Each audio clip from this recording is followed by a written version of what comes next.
Having grown up in Armagh, like most local children, I had heard the resident ghost story of the terrible Green Lady. The old house on Vicar's Hill that housed her spirit in a green bottle, bricked up and hidden in one of the windows, always gave me chills. The story itself was somewhat vague, however. As with all Irish stories from the past, so much had been added and so much forgotten that two matching versions of the tale were a rare find. Beginning with my most interesting and least reliable sources, namely the people of Armagh, I find that rumors of an exorcism, a blinded priest, a serial child killer, and a hanging conviction all provide various discrepancies in the tale. The younger generation seems to talk about a painting whose eyes follow people around the room, while the older generation remembers stories about a priest who, on looking through the keyhole into the house, lost the sight in his eye. The bare bones of the story seem to be that the Green Lady was a child killer, whose soul was captured in a usually green bottle, and hidden in a bricked-up window in her old house on Vicar's Hill. So much of the story seems subjective, vague recollections of gruesome details and confused memories about childhood nightmares. The fear the Green Lady instills, however, seems to have been a powerful force in local childhoods for decades.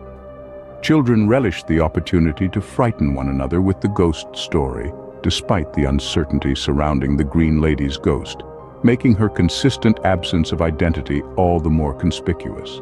In reality, the Green Lady bore no resemblance to a hag-like figure. She was in fact a 21-year-old girl described as being very funny and full of mischief in local papers at the time.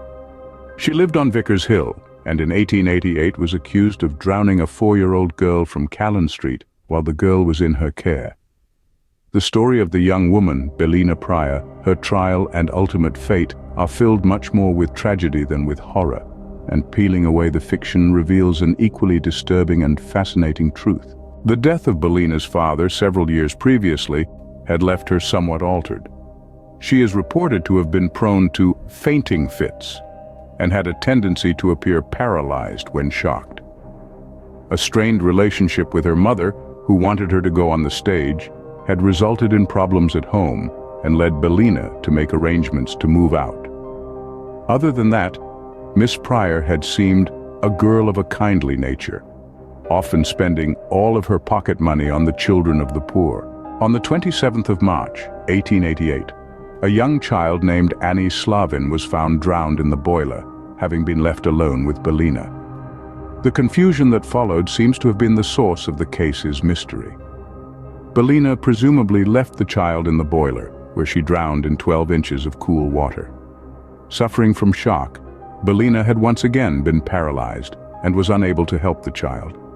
She then went to her sister in the parlor for help, claiming in the same minute, "Run down, I did not do it," and the next, "I did do it."